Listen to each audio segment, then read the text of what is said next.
보내시고 또 하나님의 시원한 은혜를 또 누리며 나아가는 우리가 되기를 소망합니다. 여러분, 오늘 말씀 제목이 뭐죠? 네, 무례한 세상에서 살아남기라는 우리 제목으로 같이 하나님의 말씀을 나누도록 하겠습니다.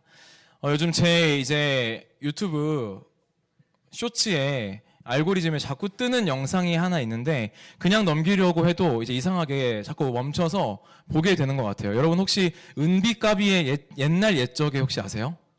요즘 자기 쇼츠에 뜨는 사람 나만 뜨나? 휘영이 뜨네요. 예. 요즘 이게 계속 떠가지고 멈출 수 없어요. 이게 계속 보게 되는데 여러분 혹시 아세요? 저도 직접 보진 못했어요. 그 세대는 아닌 것 같아요. 이 전래 동화를 만화로 만든 건데요. 최근에는 파란 부채, 하얀 부채라는 이야기를 봤습니다. 여러분 아세요? 파란 부채, 하얀 부채? 내용은 굉장히 단순합니다. 늘 그렇듯 누가 등장해요? 심술궂은 부자가 등장합니다. 이 황부자가 가난하고 또 몸이 불편한 박영감을 막 괴롭히는데요. 지게와 땔감까지 이제 빼앗아 갑니다. 그런데 어느 날 이 박영감이 부채를 줍습니다. 신비한 부채 두 가지를 얻게 됩니다. 뭐예요? 코를 길게 하는 파란 부채와 코를 또 짧게 하는 하얀 부채. 이 두 가지 부채를 얻게 되죠. 이 박영감은요, 그 부채로 몰래 황부자의 집에 들어가서 황부자의 코에 부채질을 해요. 어떻게 되죠? 코가 길어졌다가 이제 그걸로 고통받는 모습을 보면서 통쾌하다가 자기가 고쳐주고 재물을 얻던가 아마 그런 이야기예요. 근데 황부자가 그 부채까지 빼앗아 가요. 그래서 이 코가 어디까지 길어지나 파란 부채를 코에다가 계속 붙입니다. 어디까지 갈까요? 하늘에 이제 우리는 기독교인이긴 하지만 옥황상제가 있는 곳까지 코가 가요. 그 사람이 괘씸해서 코를 묶어요. 그래서 짧아지게 하는데 어떻게 해요? 코가 이렇게 짧아지는 게 아니라 이제 하늘까지 가게 되어서 천벌을 받게 됐다는 이제 그런 옛날 옛적 아리송한 그런 이야기입니다. 이런 결말 학교 다닐 때 여러분 뭐라고 배웠어요? 네 글자로? 여러분 공부 열심히 하셨네요. 권선징악. 착한 사람이 복을 받고 악한 사람이 벌을 받는다. 이러한 이야기죠. 근데 왜 이렇게 옛날 전래 동화에는 착한 사람이 이기는 해피엔딩이 많았을까요? 그 이유가 뭘까요? 역설적이게도 그 시대의 현실이 그렇지 못했기 때문입니다. 현실에서는 도저히 그것을 이길 방법이 없으니까 이야기 속에서라도 이 부조리한 세상을 무너뜨리고 대리만족을 느끼고 또 카타르시스를 느꼈던 것입니다. 여러분, 그렇다면 2026년 지금 6월 7일을 살아가고 있는 우리의 현실은 어떤가요? 어떤 것 같아요? 예나 지금이나 안타깝게도 착하게 살면 복을 받고 나쁜 짓을 하면 벌을 받는 식의 그런 원리로 세상이 움직이지 않는다는 것이죠. 오히려 우리가 매일 마주하는 현실은 어떻습니까? 무례한 자들의 전성시대 같은 그러한 시간을 우리가 살아갈 때가 참 많이 있습니다. 회사에서도요, 묵묵하게 정직하게 일하는 사람보다 윗사람의 비위를 잘 맞추고 이렇게 샤바샤바 잘하는 사람들이 먼저 승진을 하게 되고요. 내가 몇 날 며칠 막 밤새우면서 기획한 그 아이디어를 가로채서 마치 자기의 머리에서 나온 것처럼 PT를 하는 그런 얌체 같은 선임이 더 빨리 승진을 하게 되는 것입니다. 여러분, 조별과제 다 해보셨죠? 조별과제 때는 어때요? 처음에 딱 단톡방 파고 할 때는 어때요? 으쌰으쌰 하면서 다 같이 열심히 하자라고 해놓고 당장 내일이 발표인데 갑자기 할머니가 아프시다. 나 여자친구랑 헤어져서 지금 정신이 없다. 막 이렇게 핑계를 대면서 교묘하게 빠져나가서 그냥 학점을 똑같이 받는 그런 무임승차자들이 꼭 있어요, 없어요? 혹시 당사자이신가요? 네. 밉네요. 네. 이게 우리가 매일 아침 이제 눈을 뜨면 마주해야 되는 그런 징글징글한 현실이라는 거죠. 요즘 청년 세대를 관통하는 말 중 하나가 손해혐오라는 말이 있습니다. 여러분 아세요? 어떤 식으로든 손해보는 것을 굉장히 싫어한다는 것이죠. 그래서 이제 더 이상 우리 사회가 착하게 살거나 아니면 양보하는 것을 미덕으로 보지 않는다는 것입니다. 오히려 착하게 살면 뭐라고 해요? 무슨 문제라고 해요?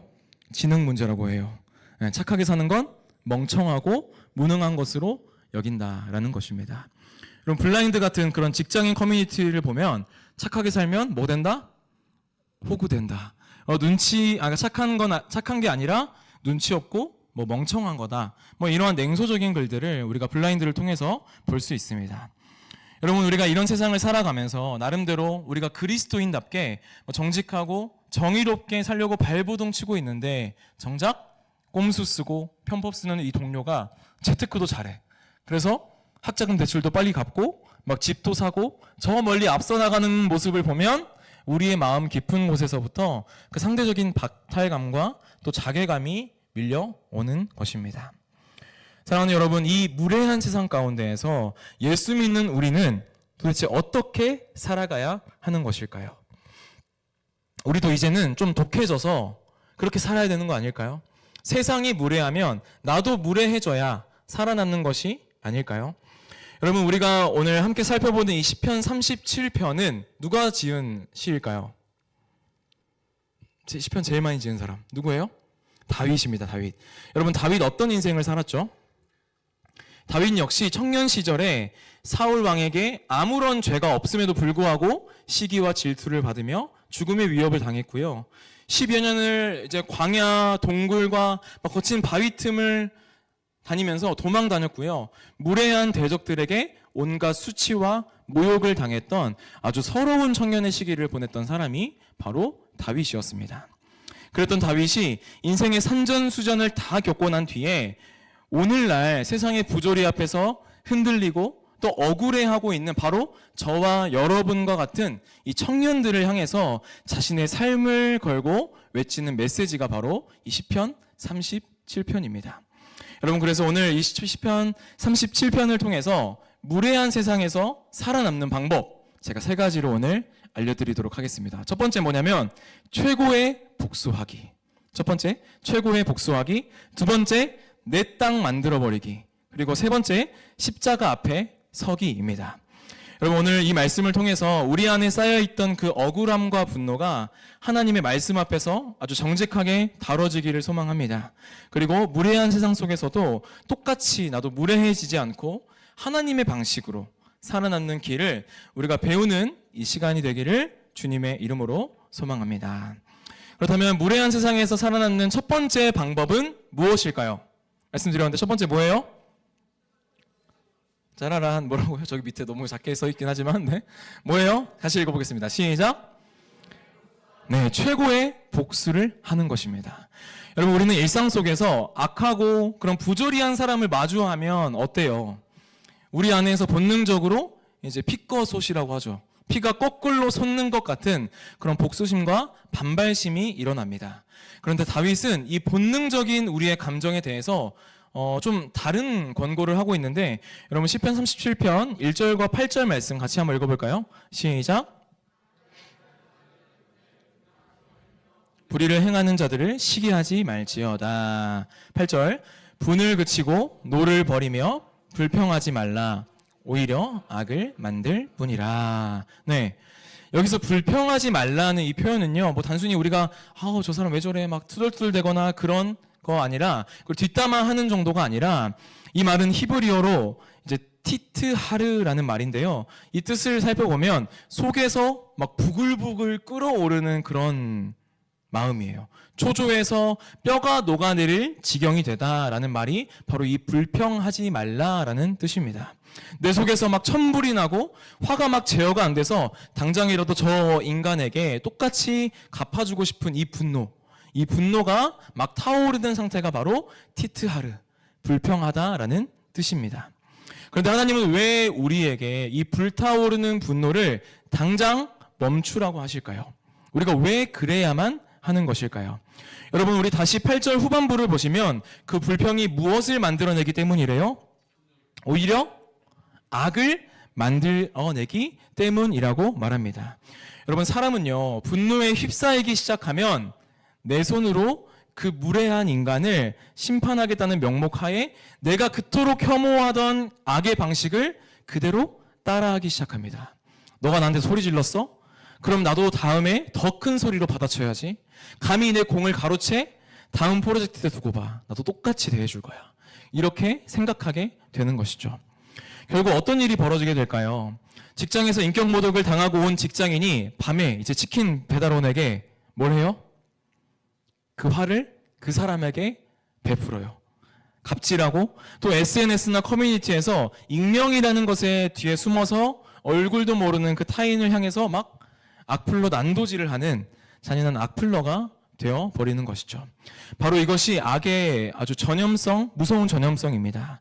이 악은요, 바이러스 같아서 무례함을 당한 사람의 마음에 분노라는 숙주를 심어놔요. 그래서 그 분노가 피해자를 또 다른 뭘로 만들어요? 가해자로 복제시켜 버리는 것이죠. 여러분, 남자분들은 이제 더 잘 아실 텐데 군대에 왜 부조리가 안 없어져요? 군대에 왜 부조리가 안 없어집니까? 고참들이 원래부터 악마였나요? 그렇지 않죠. 뭐 때로 원래부터 그런 사람도 있지만 대부분은 불과 몇 달 전까지만 해도 뭐였어요? 부조리의 피해자였어요. 한층 내려가서, 나 분명 2층인데 한층 내려가서 샤워해야 되고, 선임들이 들어오면 공중전화 바로 비켜줘야 되고, 주말에만 싸지방을 이용할 수 있고, 다 제가 겪었던 부조리입니다. 그런데 계급장을 달자마자 이제 변하기 시작하는 것이죠. 왜 그럴까요? 내가 당했던 거, 내가 억울했던 거를 보상받기 위해서 당할 때는 그렇게 싫어하고 미워했던 그 행동을 누구에게 그대로 해요? 후임들에게 그대로 하는 것입니다. 결국 그렇게 부조리라는 사실을 이어가면서 스스로가 괴물이 되어 가는 것입니다. 여러분, 다윗도 마찬가지였어요. 아무런 죄가 없는 자신을 죽이려고 하는 사울 왕에게 복수하고 싶은 그 티트하르의 마음이 있었을까요? 없었을까요? 네, 다윗도 나 아무런 죄도 없는데 내가 사울 왕에게 뭘 했다고, 내가 당신에게 뭘 했다고 날 죽이려 합니까? 라고 하는 그러한 티트하르의 마음이 있었을 것입니다. 그리고 어떤 기회들이 있었어요? 당장 칼을 뽑아서 2번이나 목을 벨 수 있는 기회가 있었어요. 하지만 다윗은 그 복수의 칼날을 거두었다는 거예요. 사울이 던진 그 악의 바이러스에 감염되는 것을 온몸으로 거부했다라는 것이죠. 그렇기 때문에 불평하지 말라. 그것은 오히려 악을 만들 뿐이라 라는 이 경고는요, 여러분이 무례한 괴물과 싸우다가 여러분 스스로가 또 다른 무례한 괴물이 되는 것을 막기 위한 하나님의 사랑의 강력한 브레이크인 줄 믿으시기를 바랍니다. 그래서 많은 사람이 나에게 상처를 준 사람에게 똑같이 갚아주는 거, 뭐 마시는 것 같다고 해요? 사이다. 사이다이자 복수라고 생각합니다. 하지만 그것은 복수가 아니라요, 그 사람이 던진 악의 노예가 되어서 나를 또 그 사람의 수준으로 끌어내리는 가장 비참한 패배라는 것이죠. 왜냐하면 내가 그 사람에게 똑같이 갚아주려고 하는 그 순간 그 사람이 만든 판 안으로 내가 이미 들어가 버렸기 때문입니다. 그 사람이 쓰던 방식으로 내가 싸우기 시작했고, 그 사람이 던진 무례함이 내 언어가 되고, 그 사람의 잔인함이 나의 태도가 되고, 그 사람의 악이 내 안에서 다시 싹을 틔워서 열매 맺기 시작했기 때문이죠. 여러분, 그렇다면 성경이 말하는 최고의, 진짜 최고의 복수는 무엇일까요? 진짜 최고의 복수는 무엇일까요? 네, 맞습니다. 나에게서 그 악의 사슬을 끊어버리는 거예요. 저 사람은 나에게 악의 바이러스를 심었고 씨앗을 심었지만 나는 그 악의 사슬을 나에게서 끊어버리는 거죠. 나에게 온 무례함과 분노를요, 내 후임에게, 내 가족에게, 주변 사람들에게 다시 던지지 않고 내 선에서 증발시켜 버리는 것입니다. 사실 저도 군대 있을 때 뭘 했을까요? 저도 아까 말했던 부조리를 다 당했습니다. 그럼 저희가 상병 되자마자 그 부조리 다 없앴어요. 그래서 1, 2병들한테 야, 너희들 1층 가서 샤워하지 말고 2층에서 샤워해. 빨래도 마음껏 하고 싸지방도 평일에 하고 공중전화도 비키지 마. 너희들 하고 있으면 그냥 해. 선임들 와도 비키지 마. 라고 했습니다. 뭐 제가 자랑하는 건 네, 한 건 아니고, 네, 아주 멋지게 복수했다는, 네, 그런 것을 제가 말씀드리고 싶었어요. 내가 당한 부조리를 내 손에서 완전히 끊어낼 때 우리는 비로소 악의 지배에서 진짜 벗어나서요, 진짜 자유를 누릴 수 있게 된다라는 것입니다. 여러분, 그리고 인류 역사상 가장 억울했던 사람 한 사람을 꼽자면 누구를 꼽을 수 있을까요? 네, 바로 예수님이시죠. 예수님은 하나님이시기 때문에 뭐가 없어요? 죄가 없으세요. 죄가 없으셨지만 죄인 취급을 당하셨고요, 사랑만 베푸셨는데 제자들에게 배신을 당하셨습니다. 그리고 십자가 위에서 온갖 무례함과 모욕을 다 당하신 분이 바로 예수님이에요. 근데 하지만 예수님은 그 모욕을 다시 저주로 돌려보내지 않으셨다라는 것이죠. 악을 악으로 갚지 않으셨어요. 십자가 위에서 그 모든 죄와 모욕을 자기의 몸으로 다 받아내시고 그 악의 사슬을 또 흘려보내지 않으시고 예수님 스스로 다 끊어 버리셨다라는 것이죠. 우리가 던진 죄를 우리에게 다시 던지지 않으시고 주님 자신이 감당하셨습니다. 사랑하는 여러분, 그러므로 우리가 그 악의 고리를 끊는 것은요, 주님이 걸어가신 그 십자가의 길을 그대로 따르는 영적인 전쟁이라는 것이죠. 사랑하는 우리 가온누리 청년 여러분, 여러분들은 어떻습니까? 한번 잘 생각해 보세요. 여러분은 삶의 자리 가운데서 세상을 하나님의 방식으로 선하게 변화시키고 계십니까? 아니면 나에게 향하고 있는 그 세상의 무례함을 그대로 복사해서 붙여놓고 있는 악의 2차 감염자가 되고 계십니까? 악의 고리를 나에게서 끊어내고 하나님의 방식으로 승리하시는 최고의 복수를 날리는 저와 여러분이 다 되시기를 주님의 이름으로 소망합니다. 여러분, 두 번째입니다. 무례한 세상에서 살아남는 법. 두 번째, 같이 한번 읽어볼까요? 시작. 네, 내 땅 만들어버리기. 이것이 무례한 세상에서 살아남는 두 번째 방법인데요. 여러분, 우리가 악의 고리를 끊어내야 한다는 것, 머리로는 참 좋은 거라는 거 알고 중요한 말이라는 거 알죠. 그런데 이렇게 질문하는 분이 계실 것 같아요. 목사님, 제가 똑같이 안 갚아주면 저 사람은 날 더 만만하게 볼 텐데요. 저 사람은 더 선을 넘을 텐데요. 그러다 내 밥그릇이 빼앗기면 어떡하죠? 누가 책임지죠? 라고 말할 수 있을 것 같아요.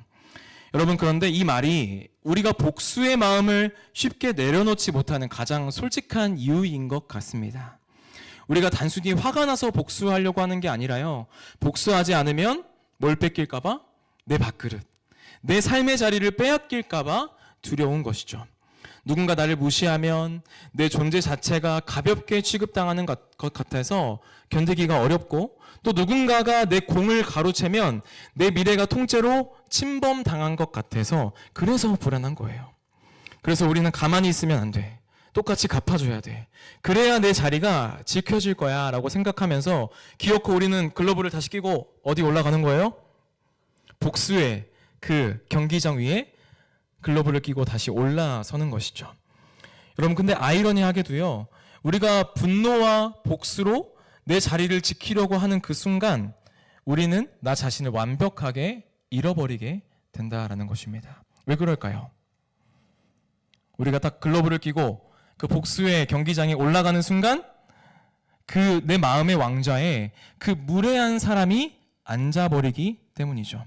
여러분, 나를 긁었던 그 사람이 사실 나한테 무슨 짓을 했는지, 나한테 무슨 말을 했는지 기억이 날까요, 안 날까요?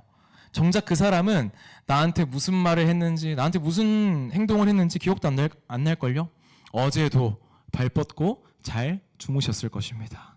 그런데 그 사람의 말 한마디가 누구의 하루를 지배해요? 내 하루를 지배하고요. 그 사람의 태도가 누구의 감정을 쥐락펴락해요? 내 감정을 쥐락펴락하고, 내가 저 인간 때문에 하루 종일 일이 손에 안 잡히고, 저 인간 때문에 밤에 잠이 안 오고, 저 인간 때문에 내가 기도조차 나오지 않는다면 이미 그 사람은 내 마음에서 무슨 노릇을 하고 있는 거예요? 왕의 노릇을 하고 있는 것입니다. 그러니까 복수라는 게 내 주도권을 되찾는 것처럼 보이긴 하지만 사실은 내 영혼의 주도권을 상대에게 넘겨주고 있는 아주 참혹하고 비참한 패배라는 것입니다. 그래서 다윗은 우리에게 뭐라고 말해요? 단순히 화내지 말라, 억울해도 참아라 라고 말하지 않고 훨씬 더 깊은 약속을 붙들라고 우리에게 권면하고 있습니다. 여러분, 37편을 계속 읽어보시면요, 반복해서 등장하는 말씀이 있는데 여러분 맞춰보시겠어요? 제가 맞히면 선물 드릴게요. 3, 2, 1, 네? 아니에요. 땡! 네, 9절에도, 11절에도, 22절에도, 29절에도, 34절에도 하나님께서 계속해서 반복하시는 말씀이 무엇입니까? 뭘 차지할 거다? 그들이 땅을 차지하리라 라고 말씀합니다. 여러분, 이 말씀이 왜 중요하냐면 우리가 제일 두려워하는 게 뭐라고요? 결국 내 땅을 빼앗기는 거, 내 자리, 내 밥그릇, 내 땅을 빼앗기는 것을 두려워하기 때문이죠.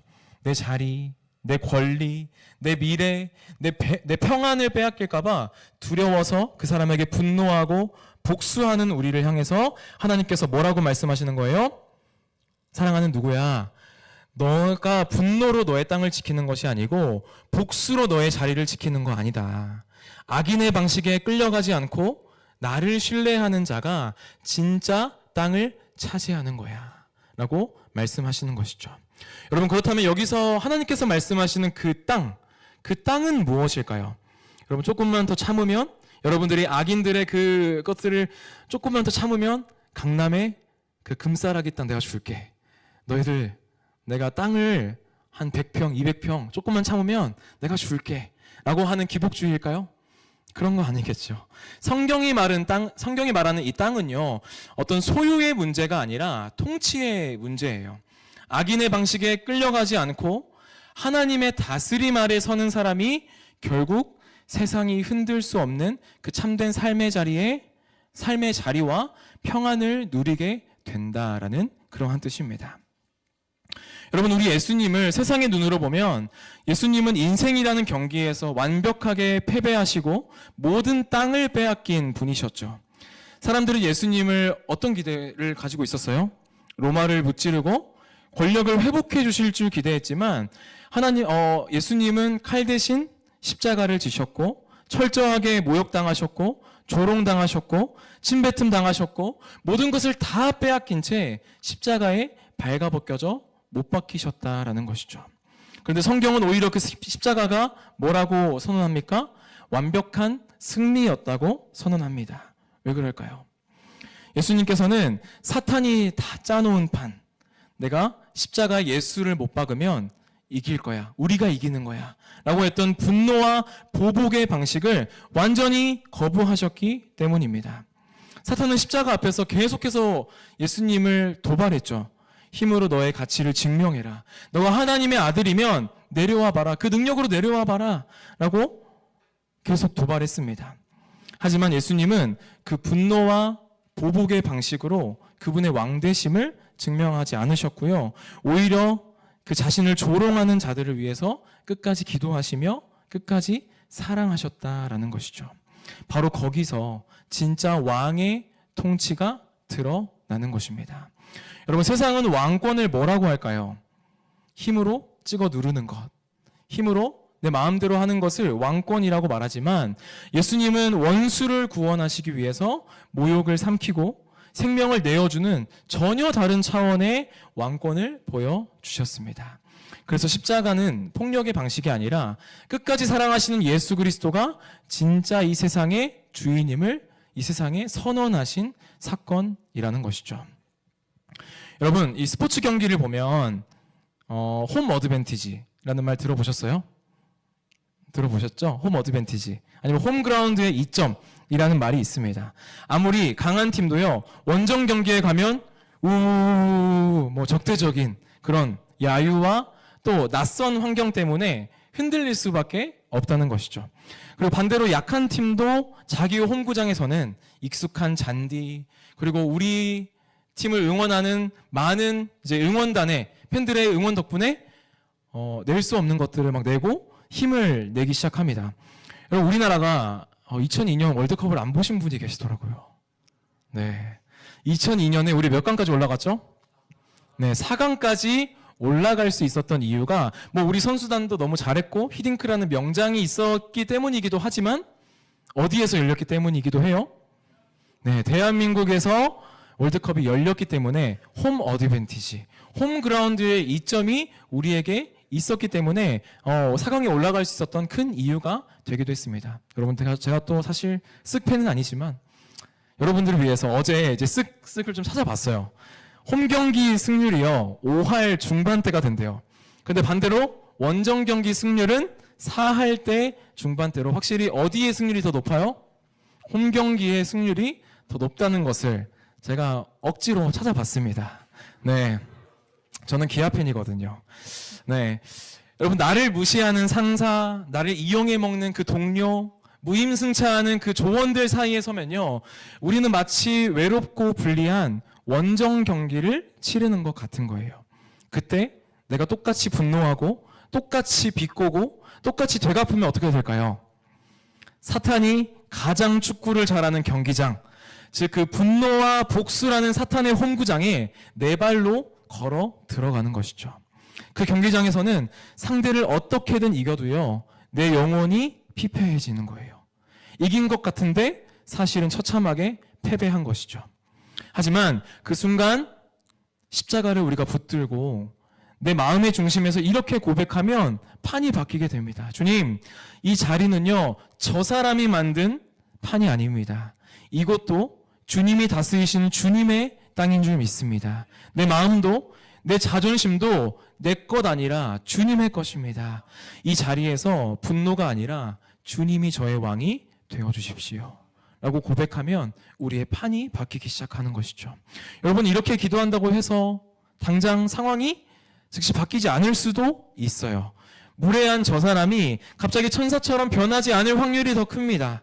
그러나 명확하게 바뀌는 한 가지가 있죠. 무엇일까요? 내 마음의 주도권이 바뀌게 되는 것이죠. 저 사람의 날카로운 말이 나를 지배하던 자리에서 예수님의 평안이 나를 지배하기 시작하는 것입니다. 이것이 바로 내 땅을 만들어 버리는 것이죠. 상황이 내 뜻대로 잘 풀려서 내 땅이 되는 게 아니라요, 예수님의 통치를 그 자리에 초청하기 때문에 그 척박한 원정 경기장이 하나님의 홈그라운드로 뒤바뀌게 되는 것입니다. 하나님은 우리에게 무례한 세상을 너 무조건 참아내라, 무조건 인내해라, 너가 무조건 손해봐라 라고 말씀하시지 않습니다. 그보다 더 본질적인 질문을 우리에게 던져 주시는 거예요.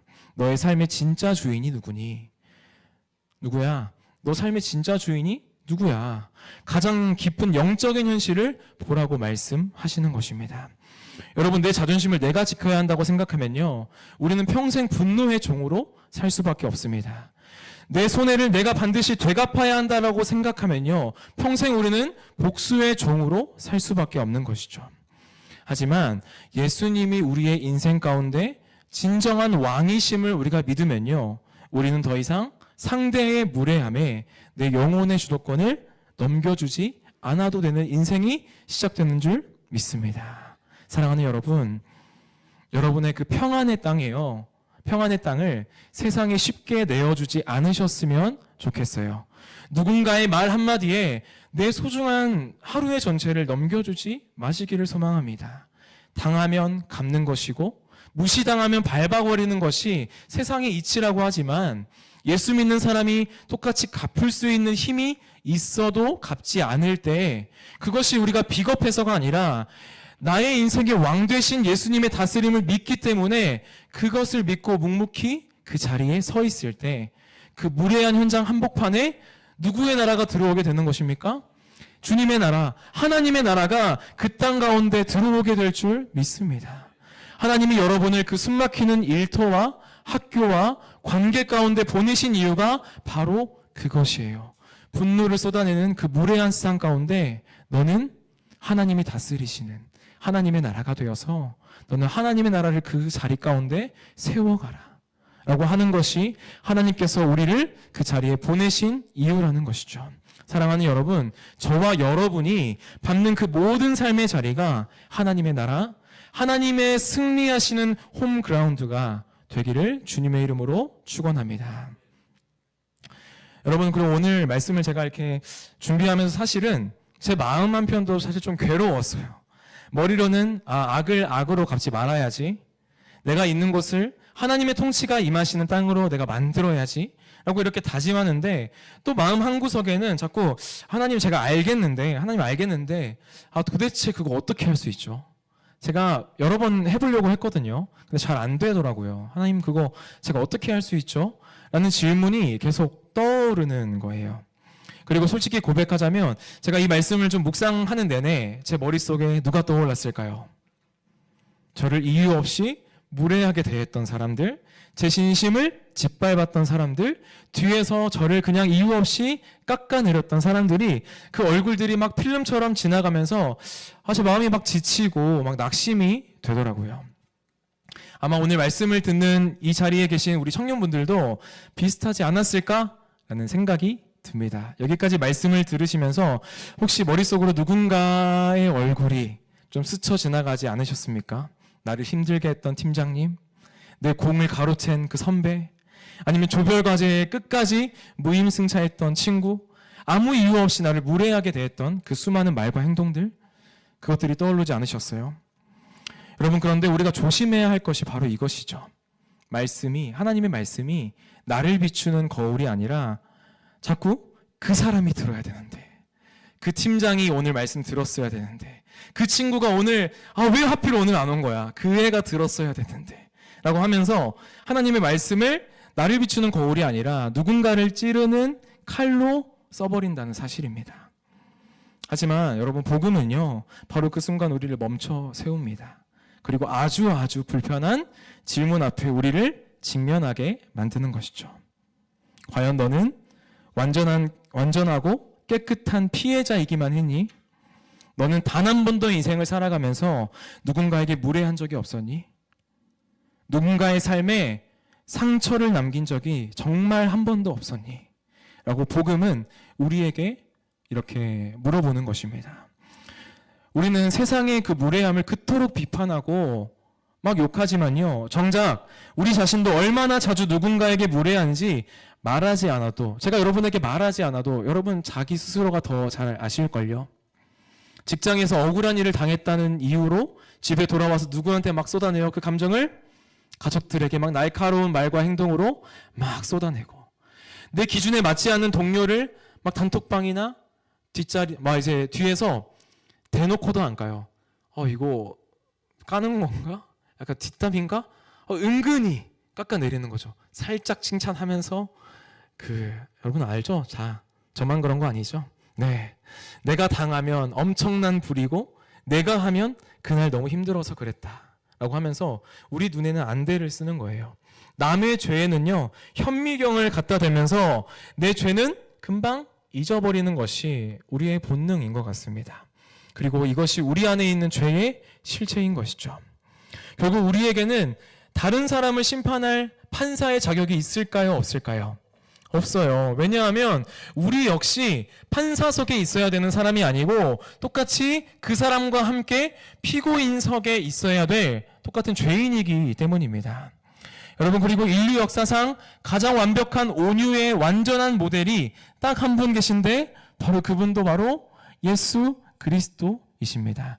여러분, 성경이 말하는 온유라는 것은요, 힘이 없어서, 내가 그것을 이길 힘이 없어서 억지로 참고 있는 유약함이 아니라요, 여러분, 야생마가 주인의 손에 길들여지는 것처럼, 이 야생마가 주인의 손에 길들여지는 것처럼 내가 상대를 받아치고도 남을 힘이 있음에도 불구하고 하나님의 뜻을 위해서 그 힘을 통제하는 능력을 온유라고 합니다.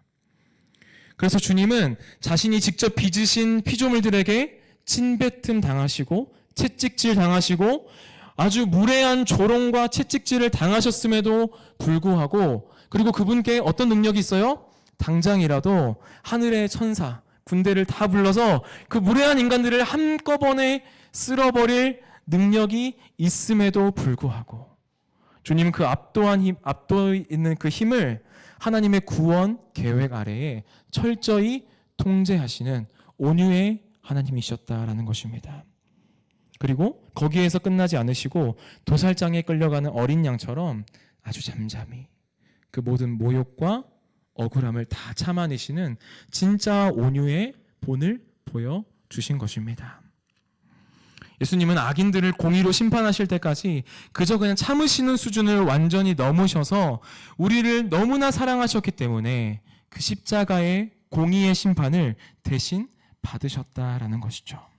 그리고 오직 예수 그리스도의 보혈의 은혜로 말미암아 원래 추악한 악인이었던 우리가 거저 은혜로, 선물로 의인의 신분을 얻고 하나님 나라를 상속받는 자녀가 되었습니다. 여러분, 그래서 훗날 사도 바울이 갈라디아서 6장 9절을 선포했던 그 위대한 하나님 나라의 법칙을 예수님이 이미 자신의 온몸을 찢으시면서 먼저 증명해 내셨다는 거예요. 여러분, 우리 갈라디아서 6장 9절 말씀 같이 한번 읽어볼까요? 같이 한번 읽어보겠습니다. 시작. 낙심하지 말지니 포기하지 않으면 때가 이름에 우리 한 번 더 읽겠습니다. 시작. 우리가 선을 행하되 낙심하지 말지니 포기하지 아니하면 때가 이름에 거두리라. 아멘. 띄워주시고, 우리 예수님은요 그 지독한 모욕 속에서도 결코 낙심하지 않으시고 절대 포기하지 않으셨다라는 거예요. 십자가라는 인류 역사상 최고의 선을 행하시면서도 하나님의 때를 잠잠히 참고 기다리셨습니다. 그리하여서 주님이 그 모욕과 그 해산의 고통을 견디면서 끝까지 포기하지 않으신 결과 때가 이름에 마침내 거두어들인 열매가 바로 무엇입니까? 바로 오늘 이 자리에서 하나님을 예배하고 있는, 하나님의 자녀로서 예배하고 있는 저와 여러분인 줄 믿습니다. 주님이 포기하지 않으시고 끝내 우리를 거두어 내셨다라는 거예요.